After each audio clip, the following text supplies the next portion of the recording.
Hello दोस्तों, कैसे हैं आप सब? हम बढ़िया हैं सर। आप कैसे हैं? मैं बहुत बढ़िया हूँ, शानदार जानदार हूँ। तो उम्मीद है पूरी जम के तैयारी चल रही होगी, 100 में से 100 की जानदार तरह से तैयारी चल रही होगी सर चाहे किसी लेवल का एग्जाम हो, पूरी जान लगा के दिलो जान से पढ़ना है। क्योंकि एक बात याद रखनी है कि ऊपर वाले ने किस्मत पे भरोसा करने के लिए नहीं बोला। क्यों सर? ऊपर वाले ने किस्मत की लकीरें बाद में बनाई हैं, पहले उंगलियां बनाई हैं। यानी कि ऊपर वाले ने भी मेहनत करना पहले लिखा है और किस्मत बाद में लिखी है। यानी किस्मत पे भरोसा मत करना, किस्मत पे भरोसा मत करना, क्योंकि ऊपर वाले ने भी किस्मत से पहले मेहनत लिखी है। और हमारी मेहनत क्या है? उंगलियां चलाना, पेन से क्या करना, कॉपियां एग्जाम में भरना। इसी उम्मीद के साथ, इसी जोश के साथ कि सर हमें किस्मत पे नहीं मेहनत पे भरोसा करना है। अपनी स्क्रीन पर आप देख रहे हैं सर चैप्टर नंबर 1 के कुछ क्वेश्चंस जो हम प्रैक्टिस करने वाले हैं। One word question, MCQ type के क्वेश्चन या फिर केस स्टडी क्वेश्चन जो आपको एग्जाम में मिलेंगे। तो झटपट जल्दी से पढ़िए। पहला क्वेश्चन क्या कहता है sir? Person sale is old car at a profit, can it be term as business activity? क्या बिजनेस एक्टिविटी होगा या नहीं होगा? पर्सन, हाँ सर बिल्कुल, कार बेची है, प्रॉफिट बेची है, तो प्रॉफिट तो बिजनेस का। नलायको लगा लो काटे। सर ओन कार बेची है, his own old car. Answer क्या लिखोगे sir? It would be a, answer क्या लिखोगे? लिखो it would be a business activity only if he sell and purchase car on regular basis. Here in this question it would not be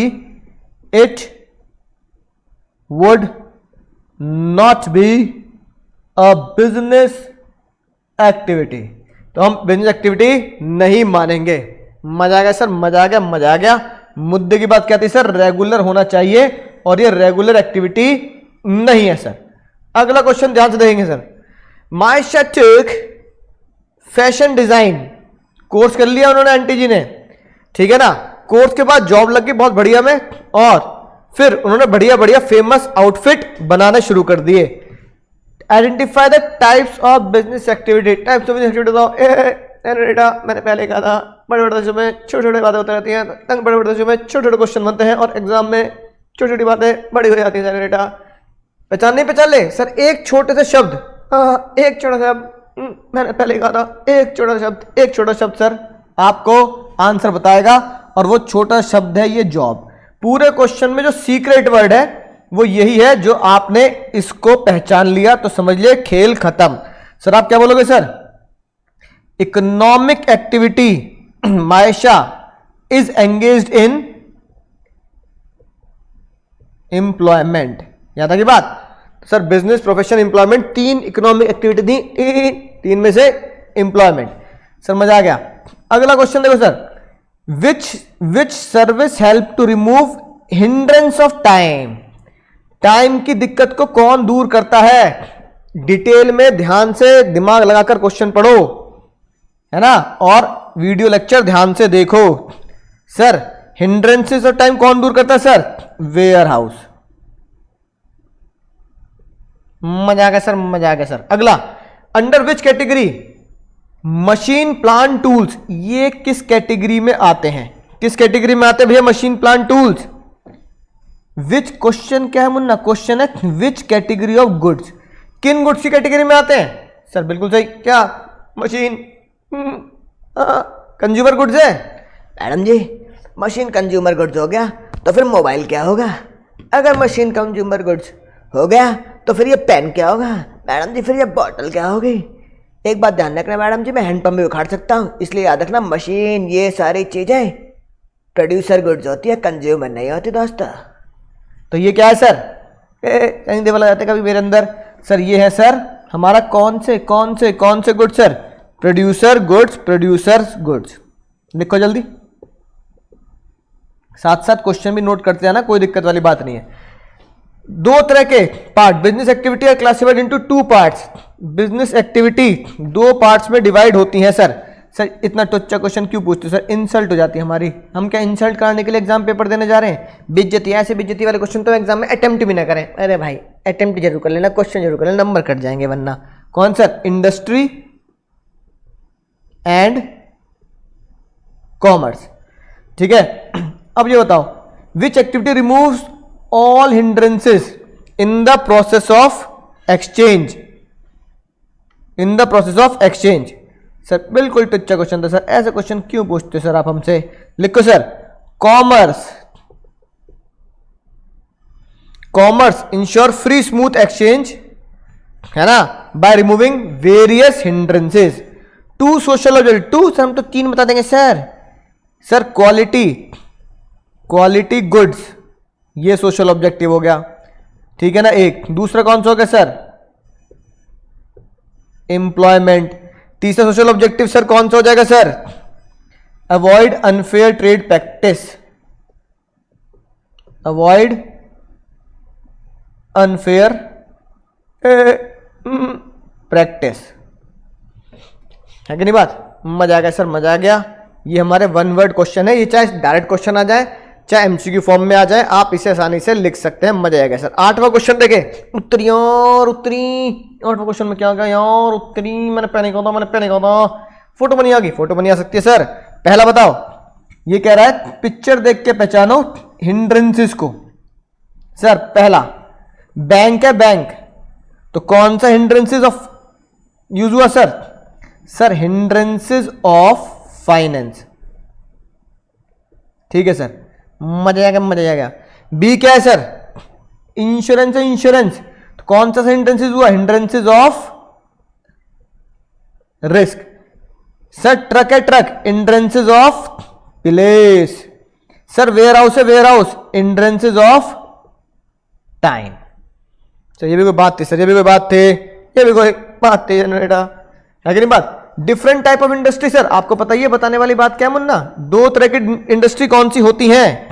दो तरह की, है ना, बल्कि तीन तरह की होती है सर। कौन कौन सी होती है sir? Primary, secondary, tertiary. Sir टुच्चा क्वेश्चन है, टुच्चा क्वेश्चन क्यों दे रहे हो sir? Branches of commerce, sir branches of commerce होते हैं सर कौन कौन से सर? सर टुच्चा क्वेश्चन क्यों दे रहे हो? ट्रेड, और दूसरा क्या होता है sir? Auxiliary to trade. Auxiliary to trade बेटा वेट, है ना, ये हमने केस याद, सीक्रेट कोड याद किया था सर। जब तक है जान, जब तक है जान, है कि नहीं बात? जब तक कोई बड़ी केस स्टडी ना हाथ लगे, जब तक बड़ी मछली ना फंसे, मजा ही नहीं है सर। जाल में फंसानी है बड़ी मछली। झटपट आपकी स्क्रीन पे क्वेश्चन नंबर 11 है, ध्यान से पढ़ेंगे कि सर केस स्टडी क्या कहती है, फिर मैं आपको बताता हूं क्या मसला है। आराम से पढ़ो केस स्टडी, है ना। उसके बाद देखो क्वेश्चन क्या कह रहा है? डिफरेंट काइंड ऑफ इंडस्ट्री, यानी ऊपर वाले क्वेश्चन में कौन सी इंडस्ट्री पूछ रहा है। दूसरा, जो ऊपर वाले क्वेश्चन में आपने आइडेंटिफाई किया है पार्ट 1 में, उसकी टाइप्स ऑफ इंडस्ट्री आप बताएं, ठीक है मुन्ना। ये सबसे पहले बताओ, डिफरेंट काइंड ऑफ इंडस्ट्री ऊपर वाले पार्ट में कौन कौन सी आपको देखने के लिए मिलती है कि नहीं बात? बताओ सर। सर लाइन भी कोट करके बताता हूं मैं तुम्हें, लाइन भी कोट करके बताता हूं। ये क्या है सर? एग्स, है कि नहीं बात? मीट, है कि नहीं बात? ये कौन सी इंडस्ट्री हुई sir? Meat product, egg product, दोनों ही कौन सी इंडस्ट्री होती है सर? प्राइमरी। याद आ गया होगा सर, जो हम नेचर से ले लेते हैं सर। उसके बाद अगर आप ध्यान से देखेंगे, उसके बाद मुन्ना ए पुष्पा, उसके बाद पुष्पा अगर तुम ध्यान से देखोगे, है ना, नीचे क्या लिखा है सर? नीचे देखो क्या लिखा है? फ्रोजन फ्रूट, फूड, है ना, राइट। ये जो फ्रोजन फूड है, frozen food is one kind of, ये फ्रोजन फूड क्या है सर? फ्रोजन फूड है सर ये secondary industry, secondary industry, secondary industry, बोलो सर, बात समझ में आ चुकी है सर? बात समझ में आ चुकी है, राइट। अब ये तो मैंने दो इंडस्ट्री पहचान ली, प्राइमरी और सेकेंडरी, बात समझ में आ गई। अब वो कह रहा है कि जो आपने ऊपर इंडस्ट्री पहचानी है उनकी कैटेगरी बतानी है, कैटेगरी। अब कैटेगरी हम आपको लेके चलते हैं सर, कैटेगरी में लेके चलते हैं, कैटेगरी में सर प्राइमरी इंडस्ट्री में जो मीट और एग की बात चल रही है, तो प्राइमरी इंडस्ट्री में मीट और एग, ये प्राइमरी इंडस्ट्री के अंदर कौन सी कैटेगरी हुई सर? जेनेटिक। बहुत सही सर, मजा आ गया सर, बहुत सही, मजा ही आ गया। और ये जो आपकी फ्रोजन फूड थी हमारी सेकेंडरी इंडस्ट्री, ये जो फ्रोजन फूड थी हमारी सेकेंडरी इंडस्ट्री, फ्रोजन फूड, ये कौन सी इंडस्ट्री कहलाई जाएगी सर? ये कहलाई जाएगी sir manufacturing industry, manufacturing industry. यानी सेकेंडरी के अंदर, यानी कि मुन्ना सेकेंडरी इंडस्ट्री के अंदर ये मैन्युफैक्चरिंग है, प्राइमरी इंडस्ट्री के अंदर ये जेनेटिक है। बात समझ में आ गई सर? बिल्कुल सर, याद आ गई बात, आपने बहुत अच्छे तरीके से हमें लेक्चर में समझाया था, वह काम बहुत समझाया था। ठीक है मुन्ना सर। इसके नीचे एक और मसला है, क्वेश्चन नंबर 12 देखते हैं सर। क्वेश्चन नंबर 12 क्या कहता है? ध्यान से सोच कर समझ कर, है ना, पहले इस्तेमाल करें फिर विश्वास करें, पहले इस्तेमाल करें सर। करण सर ग्रोसरी शॉप चलाता है ना। प्रियांशु भैया आईटी कंपनी में काम करता है। वो कह रहा है different type of economic activity बताओ दोनों फ्रेंड्स। इकोनॉमिक एक्टिविटी कौन कौन सी थी सर? 3 इकोनॉमिक एक्टिविटी थी सर, बिजनेस, जॉब, प्रोफेशन। तो भैया ये ग्रोसरी शॉप चलाता है, अगर ये ग्रोसरी शॉप चलाता है तो ये क्या हुआ सर? यही होता है बिजनेस, है कि नहीं बात? और प्रियांशु क्या कर रहा है सर?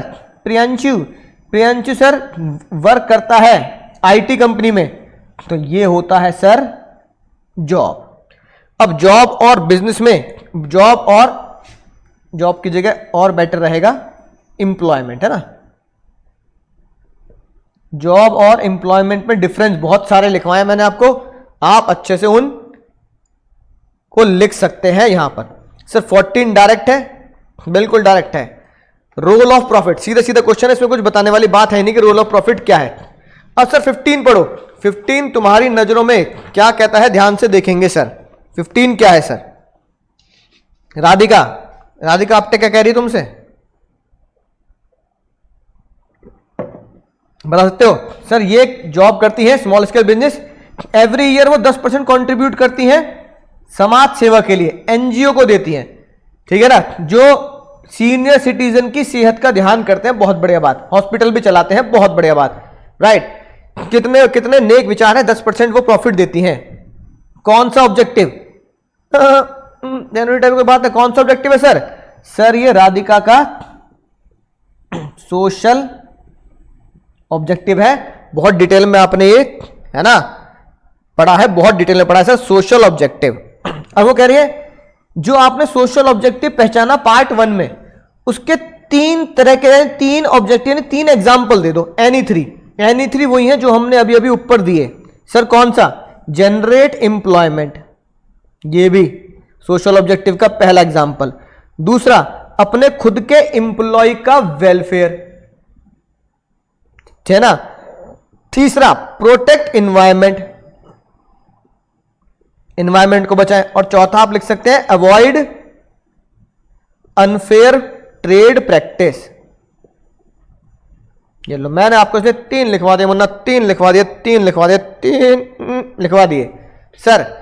नेचर ऑफ बिजनेसेस बिल्कुल डायरेक्ट क्वेश्चन है, ये तो आपको पता ही है, याद करना है आपको। 17 केस स्टडी है, बिना बड़ी मछली पकड़ते हैं, सीधा 17 पे आते हैं सर। एक तो ये डायरेक्ट क्वेश्चन है, what is auxiliary to trade, ये तो तुम्हें पता ही है ना, राइट। यानी कि helping trade is a auxiliary to trade, ये तो बताने वाली बात नहीं है। क्वेश्चन मुद्दे का ये है सर, क्वेश्चन मुद्दे का ये है डिफरेंट ऑक्सिलरी टू ट्रेड जो हर्षित ने यूज करी और कोटिंग द लाइन। मुद्दे की बात है, लाइन कोट करके आपको बतानी है, लाइन कोट करके आपको बतानी है, सोचकर समझकर मुन्ना। ए पुष्पा, फ्लावर नहीं फायर बनने का है, फ्लावर नहीं फायर बनने का है, सोचकर समझकर जवाब देंगे 17 क्वेश्चन का। बताओ रे पुष्पा, क्या कह रहा है हर्षित, क्या कह रहा हो भैया? देखो, अगर ये वर्ड लिखा मिल रहा है रेलवे, रोडवेज, एयरवेज, कौन सी ऑक्सिलरी टू ट्रेड है? कौन सी ऑक्सिलरी टू ट्रेड है मुन्ना? बोलो सर, ट्रांसपोर्ट। टुच्ची बात थी सर, क्या कर दिया आपने, टुच्ची बात थी सर। दूसरा, उसके पास अपना गोडाउन है, उसके पास अपना गोडाउन है, तो ये कौन सी ऑक्सिलरी टू ट्रेड हो गई सर? Ware house. मजा आएगा सर, मजा आएगा, जल्दी जल्दी बोलो, बोलो सर, मजा आएगा, मजा आएगा सर। वो उसने क्या कर रखा? इंश्योरेंस पॉलिसी करा रखी है 10 करोड़ की, 10 करोड़, 10 करोड़ की इंश्योरेंस पॉलिसी करा रखी है। कौन सा ऑक्सिलरी टू ट्रेड हो गया सर? है ना, इंश्योरेंस सर। और क्या आ रहा है पुष्पा, और क्या आ रहा है, और क्या आ रहा है? लोन ले लिया, लोन ले लिया 2 लाख का फ्रॉम आईसीआईसीआई बैंक, तो सर लोन जो ले लिया ये कौन सी ऑक्सिलरी टू ट्रेड है sir? Banking and finance. Sir ये लाइन जो मैंने हाईलाइट की, इन्हें कोट करेंगे, घट देनी, पट देनी, एग्जाम में लिख के आ जाएंगे बहुत बढ़िया तरीके से, है ना सर? कैसे लिख के आएंगे अभी बता देता हूं, कैसे लिख के आएंगे। बहुत सिंपल तरीके से लिख के आना है, बहुत सिंपल तरीके से लिख के आना है। ठीक है, पहले वाला ऐसे कुछ कॉलम बनाएंगे बहुत बड़े तरीके से। पहले वाले कॉलम में क्या लिखा? Auxiliary to trade, transport, warehouse, bank and finance. यहां पे लाइन कोट कर दी, यहां पे लाइन कोट कर दी, और यहां हेडिंग डाल दी लाइन कोट। तो इस तरीके से आप एग्जाम में लिख के आएंगे बहुत सुंदर सुंदर, बढ़िया बढ़िया तरीके से, शानदार तरीके से। सर क्वेश्चन नंबर 17 खत्म, गया, गॉन। 18 डायरेक्ट, है ना, 19 भी डायरेक्ट, राइट, 20 भी डायरेक्ट।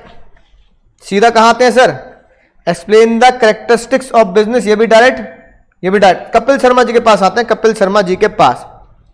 कपिल शर्मा जी क्या कह रहे हैं, ध्यान से देखें, कपिल शर्मा जी है ना, राइट, कपिल शर्मा जी है, ठीक है, बिजनेस स्टार्ट किया, वो अपने प्लान को पूरा नहीं कर पा रहे, क्यों? क्योंकि उन्हें लगता है various kind of risk involve है हर बिजनेस के साथ।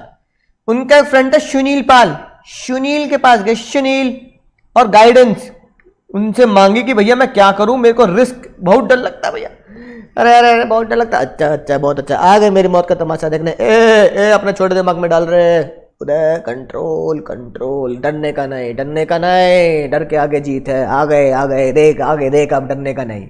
सर क्यों डर लग रहा है? पहली बात, वो पे कह रहा है टाइप्स ऑफ बिजनेस रिस्क बताओ जिससे कपिल शर्मा को डर लगता है।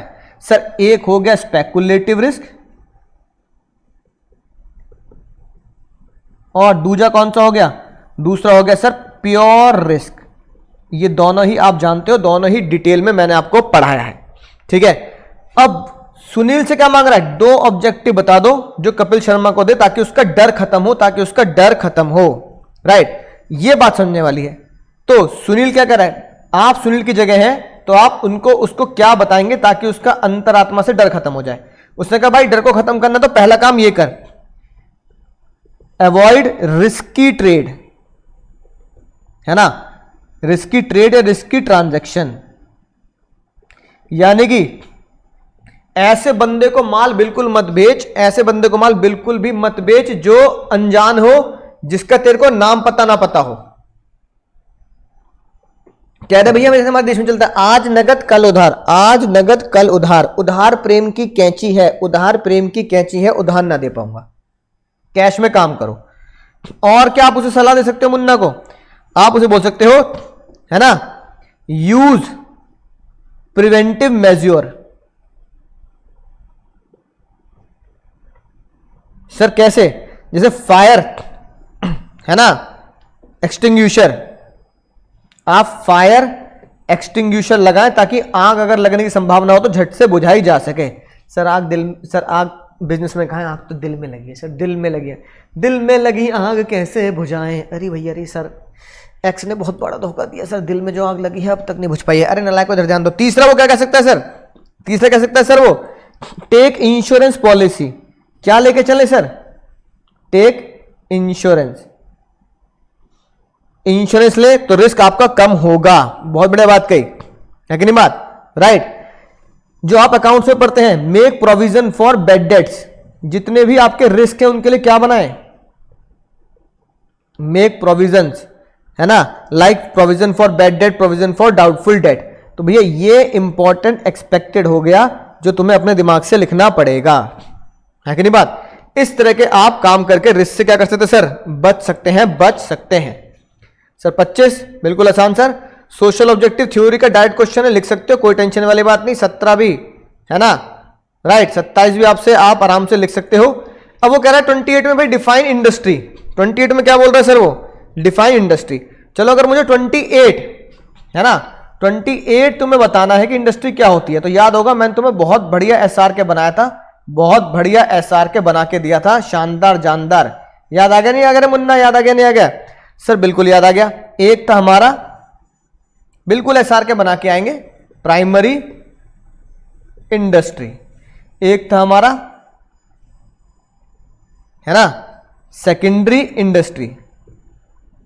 एक थी हमारी,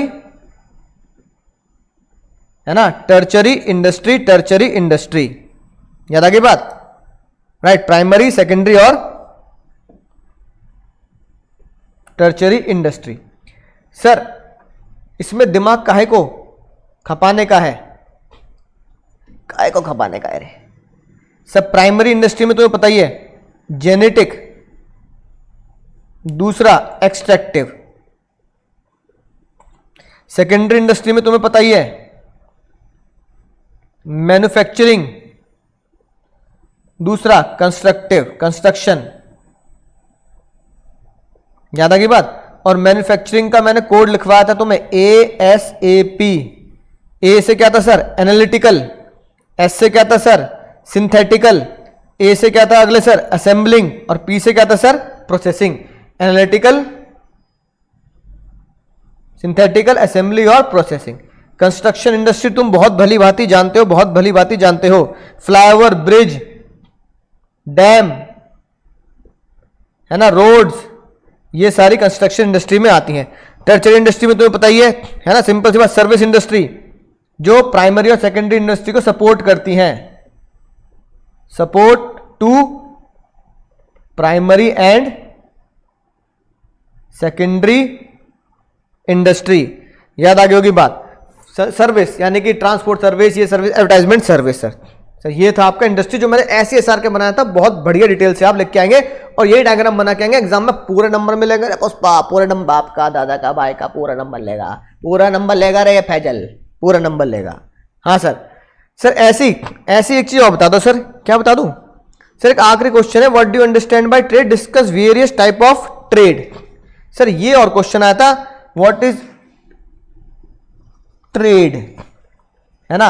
अगर यही क्वेश्चन तुम्हारे एग्जाम में टपक गया, केस स्टडी मैंने करा दी, वन वर्ड एमसीक्यू टाइप के क्वेश्चन करा दिए, है ना, और डायरेक्ट क्वेश्चन भी तुम्हें करा दिए, बोलो सर मजा आ गया, मजा आ गया। ट्रेड क्या होती है सर, ठीक है सर, आपको बताइए। Trade refer to buying and selling of goods for money और मनी वर्थ पेबल।